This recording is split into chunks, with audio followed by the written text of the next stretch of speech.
العليم الحكيم. اللهم انفعنا بما علمتنا وعلمنا ما ينفعنا وزدنا علما. کل ہم نے پڑھا تھا اهدنا الصراط المستقيم. إياك نعبد وإياك نستعين اهدنا الصراط المستقيم. لفظ اهدنا اس کے متعلق آپ کو یہ بتایا گیا تھا کہ اہدی یہ لفظ ہدایت سے بنا ہے اور ہدایت کا معنی ہے دلالت بلطف، نرمی کے ساتھ، پیار و محبت کے ساتھ کسی کی رہنمائی کرنا، اس کو راستہ دکھلانا، یہ ہدایت ہے. دوسری بات آپ کو یہ بتائی گئی تھی کہ لفظ اہدنا یہ دو لفظ ہیں، اہدی اور نا. اہدی کا معنی اے اللہ آپ ہمیں راہ دکھلائیے، آپ ہماری رہنمائی فرمائیے. اور نا ہمارے کا جو معنی آ رہا ہے وہ لفظ نا سے آ رہا ہے، اور اہدی سے ہدایت کی طلب ہے، ہدایت کی دعا ہے، راہ دکھلانے کی دعا ہے، رہنمائی حاصل کرنے کی دعا ہے. تیسری بات آپ حضرات کو بتائی تھی کہ ہدایت قرآن کریم میں دو معنی کے لیے استعمال ہوا ہے. ایک ہے جس کو اصطلاح میں کہتے ہیں الدلالۃ الموصلۃ الی المطلوب، ایصال الی المطلوب بھی کہتے ہیں اس کو. یعنی آپ کسی کو یوں راہ دکھلائیں کہ وہ اپنی مطلوب اور منزل مقصود تک پہنچ جائے. جیسے میں نے مثال دے کے سمجھایا تھا کہ کوئی آپ سے کسی جگہ کا راہ پوچھے تو آپ اس کو بتائیں یوں نکلیں، یہاں مڑیں اور یوں مڑیں اور فلاں جگہ چلے جائیں. اور ایک ہے ہدایت یہ ہے اراءۃ الطریق، کسی کو راہ بتلا دینا. اور ایک ہے اس کو منزل مقصود تک پہنچا دینا، ایصال الی المطلوب اس کو کہتے ہیں. پہلے والے کو کہتے ہیں اراءۃ الطریق، راستہ دکھلانا. اس کو ایصال الی المطلوب کہتے ہیں، مطلوب اور منزل مقصود تک اس کو پہنچا دینا. تو ہدایت دو معنی کے لیے استعمال ہوئی. چوتھی بات میں نے آپ کو اس میں یہ بتلائی تھی کہ لفظ اہدنا ہدایت کی طلب ہے، دعا ہے. اب سوچنے کی بات یہاں یہ ہے کہ اس کے سب سے پہلے مخاطب اللہ کے رسول صلی اللہ علیہ وسلم ہے، اور سب سے پہلے اس دعا کو ماننے والے امام الانبیاء ہیں. اب وہ کیا ہدایت کا درجہ ہے جو امام الانبیاء بھی مانگ رہے ہیں، یہ بات سمجھ لیں. اس کی پوری وضاحت کل نہیں ہوئی تھی. تو یہ بات سمجھ لیجئے کہ یہاں جو ہم دعا کر رہے ہیں اس کے پہلے دعا مانگنے والے رسول اللہ صلی اللہ علیہ وسلم ہیں، اور ان کے واسطے سے تمام امت کے مومنین، ایمان لانے والے تمام اس دعا کے مانگنے والے ہیں اللہ کے رسول صلی اللہ علیہ وسلم کے واسطے سے. اب وہ کیا چیز ہے جس کو ہم مانگ رہے ہیں؟ اس میں دو باتیں سمجھیں. ہدایت اس کے درجات بہت ہیں، لامتناہی درجات ہیں. یہ کوئی ایک چیز نہیں ہے، ہدایت ایک چیز نہیں ہے. بحیثیت معنی کے ہدایت ایک ہو سکتی ہے، لیکن بحیثیت حقیقت کے ہدایت کے بہت لامتناہی درجات ہیں. ایک درجہ نہیں ہے اس کا، لامتناہی درجات ہیں. اب ہم جو دعا مانگتے ہیں اللہ جل شانہ سے، اے اللہ ہمیں ہدایت دے، تو ہمیں تو اللہ نے ایمان کی دولت سے نوازا ہوا ہے، تو ہم ہدایت کیا مانگ رہے ہیں، کیوں مانگ رہے ہیں؟ اس کا مطلب یہ ہے، اس کا مفہوم یہ ہے کہ ایمان لانا ایمان کی توفیق مل جانا یہ ہدایت کا ایک درجہ ہے، اس پہ ہدایت کی انتہا نہیں ہو جاتی، ہدایت کے لامتناہی درجات ہیں۔ اب جب ہم اللہ سے مانگ رہے ہیں کہ اے اللہ ہمیں ہدایت عطا فرمائے، تو اس کا مطلب یہ ہے کہ ہم ہدایت کے جس درجے میں ہیں اس سے اوپر کے درجے کی اللہ سے طلب کر رہے ہیں، جو کہ ہدایت کے لامتناہی بے انتہا درجے ہیں، ان میں سے جس درجے پر جو شخص جس درجے پر ہے۔ اب یہ ضروری نہیں ہے کہ ہم میں سے جتنے اشخاص اس مجلس میں موجود ہیں ہر ایک ہدایت کے ایک درجے پر ہو، ایسی بات نہیں ہے۔ ہر ایک کی ہدایت کے درجہ دوسرے سے مختلف ہے، اور یہ اختلاف بحیثیت ایمان کی مضبوطی کے ہوتا ہے، احکامات پر عمل کرنے کے اعتبار سے ہوتا ہے، سنتوں پر چلنے کے اعتبار سے ہوتا ہے، دنیاوی زندگی اللہ کے بتلائے ہوئے طریقے کے اوپر کتنا جمع ہوا ہے، کتنی زندگی میں اس کی معاشرت دیندار ہے، اس کے معاملات دیندار ہیں، اس حیثیت سے ہدایت کے درجے بدلتے رہتے ہیں۔ اب ہم میں سے اس چیز کو مد نظر رکھتے ہوئے ہم میں سے ہر ایک ہدایت کے مختلف درجے پر ہے، کسی کا ایمان کس لیول پر ہے، کسی کا کس لیول پر ہے، اور کوئی احکامات کے اوپر معاشرت میں، معاملات میں، عقائد میں، عبادات میں کس درجے میں ہے، کوئی اوپر درجے میں ہے، کوئی نچلے درجے میں ہے، کوئی درمیانے درجے میں ہے۔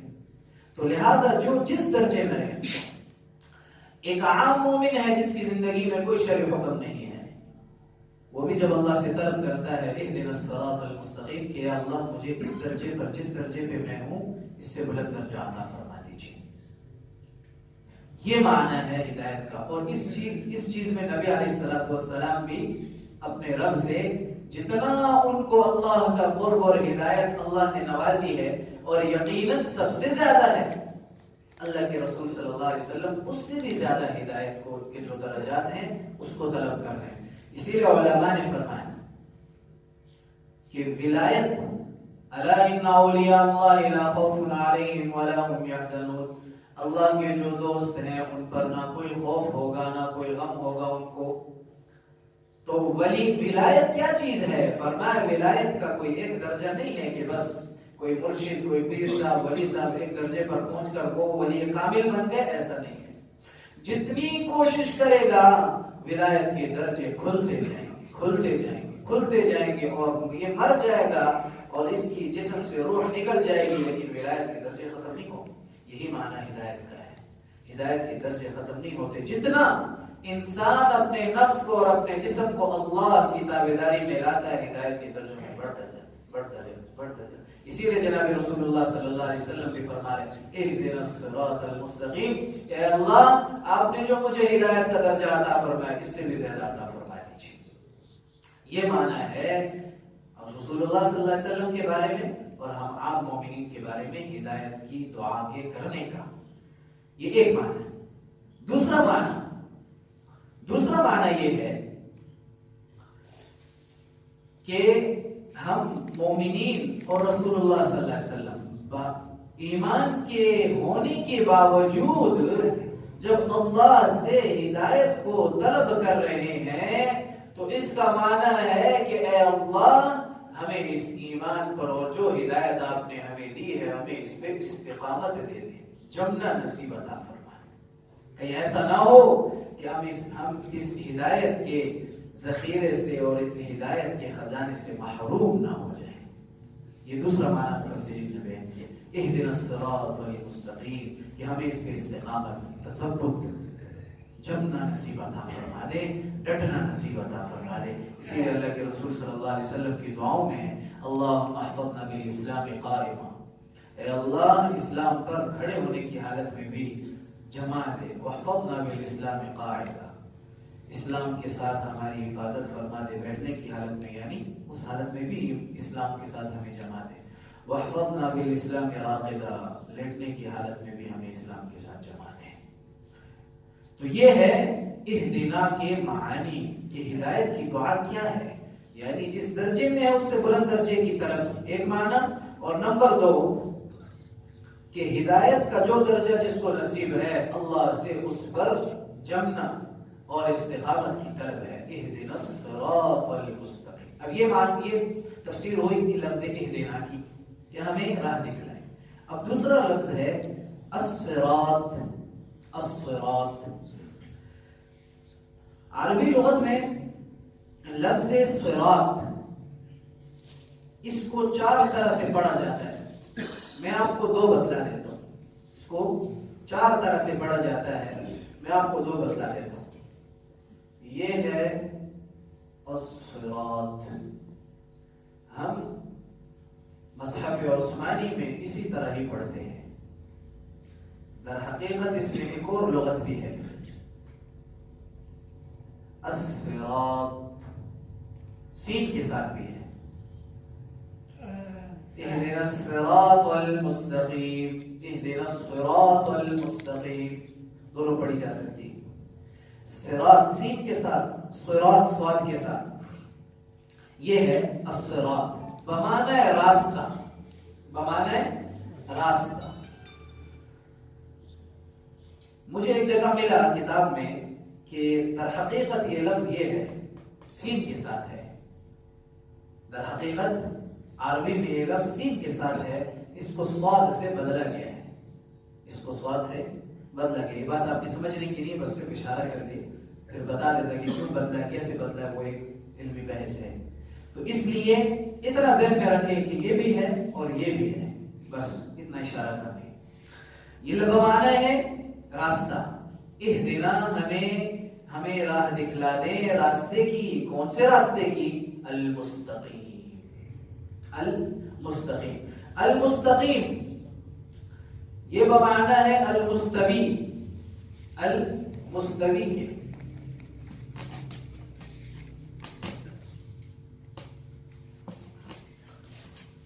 لفظ المستقیم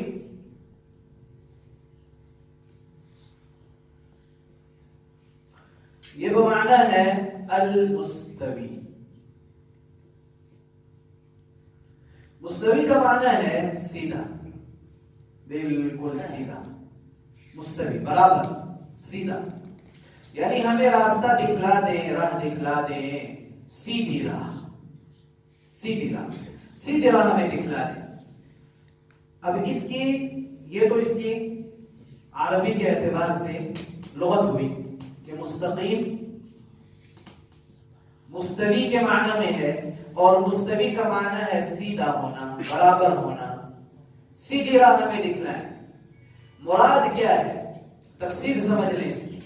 مراد کیا ہے؟ مستقیم کی مفسرین نے کیا تفسیر کی ہے؟ تفسیر میں نے آپ سے عرض کی تھی کہ آپ کو صرف 3 چیزیں بتلاؤں گا. نمبر 1 اس لفظ کی عربی حقیقت, کیونکہ اس سے معنی سمجھ آئے گا. نمبر 2 اس کی تشریح. نمبر 3 اس کی تفسیر. اور کچھ نہیں بتلاؤں. معنی تو معنی اب یہ ہوئے اس آیت کے اہدنا الصراط المستقیم. ہر لفظ کے معنی میں نے الگ بتلا دیے عربی کے اعتبار سے. معنی یہ ہوئے اللہ آپ ہمیں سیدھی راہ دکھلائیں. اب اس سے مراد کیا ہے سیدھی راہ سے؟ کون سی سیدھی راہ؟ اس کے بارے میں بعض حضرات نے فرمایا. ابن جریر رحمت اللہ علیہ انہوں نے حضرت عبداللہ ابن عباس رضی اللہ عنہ سے یہ بات نقل کی ہے. صحابہ میں اور تابعین میں حضرت مجاہد رحمت اللہ علیہ جو عبداللہ ابن عمر رضی اللہ عنہ کے شاگرد ہیں, انہوں نے بھی اس کی تفسیر یہی کی ہے. وہ کیا صراط مستقیم سے مراد رسول اللہ صلی اللہ علیہ وسلم کا راستہ ہے, اور رسول اللہ صلی اللہ علیہ وسلم کے بعد جو 2 خلفاء رہے ہیں, حضرت ابو بکر صدیق رضی اللہ عنہ اور حضرت عمر فاروق رضی اللہ عنہ.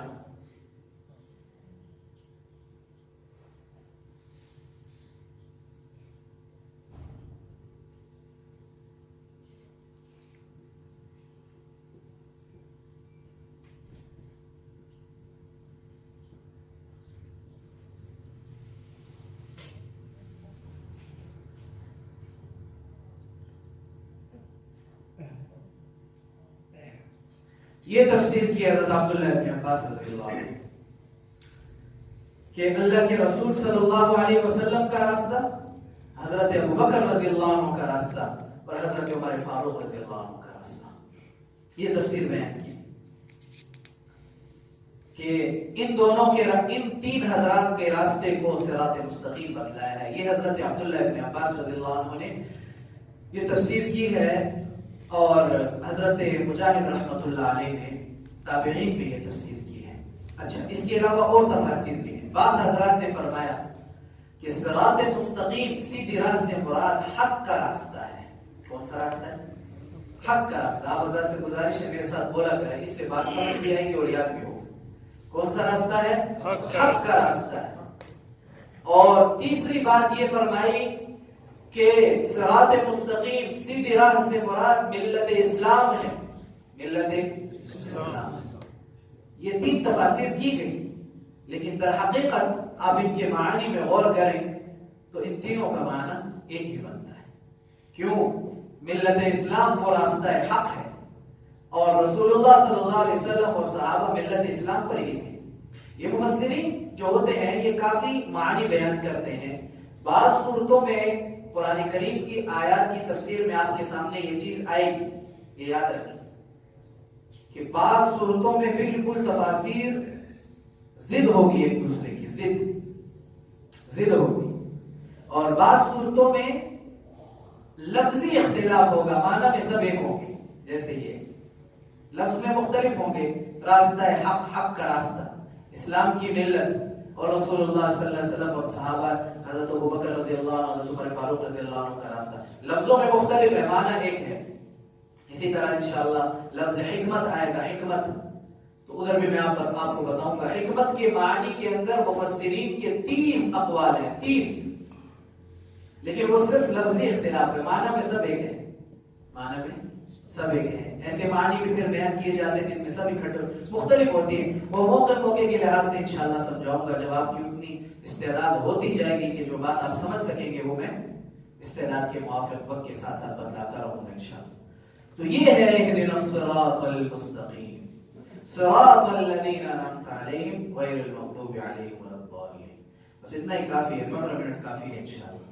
آپ حضرات بور نہ ہو جائے، بور تو نہیں ہو جاتے، تب تو نہیں جاتے، بات سمجھ آ جاتی ہے۔ میں کوشش کرتا ہوں کہ انتہائی آسان الفاظ میں، آسان الفاظ، کوئی اس میں اصطلاحی لفظ نہ ہو، اور آپ حضرات اگر کسی کو سمجھ نہ بھی آئے تو وہ سبق کے اینڈ میں پوچھ بھی سکتا ہے، آ جائے پوچھ لیں، انشاءاللہ میں اس کو سمجھا دوں۔ آج کا سبق سمجھ آ گیا انشاءاللہ۔ آج کے سبق میں آپ کو اہدنا کے ہدایت کے معنی بتائے، کس اعتبار سے کہ رسول اللہ صلی اللہ علیہ وسلم پہلے اس کے مخاطب ہیں، وہ دعا مانگ رہے ہیں، تو ان کا دعا مانگنا کس اعتبار سے، پھر عام مومنین کا یہ دعا مانگنا کس اعتبار سے۔ اس میں دو باتیں میں نے آپ کو بتائی کہ ایک جو جس درجے پر ہے اس سے بلند درجے کی طرف ہے دعا ہے، اور دوسرا جس درجے پر ہے اس پہ جمنا اور استقامت کی دعا ہے۔ دوسری چیز میں نے آپ کو بتائی لفظ صراط، یہ صراط ہے یا صراط ہے، اس میں 4 لغات ہیں، 2 میں نے آپ کو بتائی، اس کے معنی بھی بتائے۔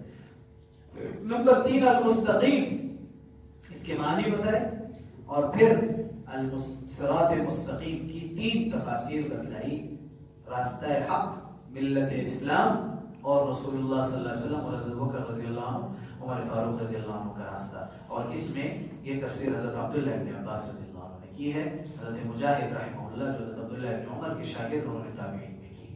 ٹھیک ہے جی انشاءاللہ۔ اور اگر کہتے ہیں تو حوالہ بھی سن لیں، تفسیر ابن کثیر میں لکھا ہے اور تفسیر مظہری میں لکھا ہے، یہ تفسیر ابن کثیر، تفسیر مظہری، تفسیر ابن کثیر جلد 1 صفحہ نمبر 15، تفسیر مظہری جلد 1 صفحہ نمبر 9۔ ٹھیک ہے جی انشاءاللہ۔ سبحان اللہ وبحمدہ، سبحان اللہ، الحمد للہ رب العالمین، اللہم صلی علی محمد کما تحب وترضى۔ اے اللہ ہمارے گناہوں کو معاف فرما دے، مولا کریم ہمیں اپنے علم سے علم دے دے، اپنے علم سے علم دے۔ اللہ ہمارے اس درس کو میری اولاد، میری قیامت تک آنے والی نسل، حاضرین ان کی اولادیں، ان کی قیامت تک آنے والی نسل، پوری محلے کے لیے، پورے محلے کے لیے، پورے ملک کے لیے، پوری امت کے لیے، پوری انسانیت کے لیے ہدایت کا ذریعہ بنا دے۔ اللہ اس کے انوار اور برکات پورے علاقے پر پھیلا دے۔ ہمیں بھی مستفید فرمائیں، 100% مستفید فرمائیں۔ اے اللہ اس کی برکت سے ہمارے دین و دنیا کے تمام مسائل حل فرما دیں۔ اے اللہ محرومی کے اسباب، بے ادبی کے اسباب اس سے بچانا ہے اللہ، قبولیت اور ادب کے اسباب عطا فرما دیں۔ اس درس کو محض اپنے فضل و کرم سے اپنے دربار عالیہ میں قبول فرمائیں۔ صلی اللہ علیہ وسلم۔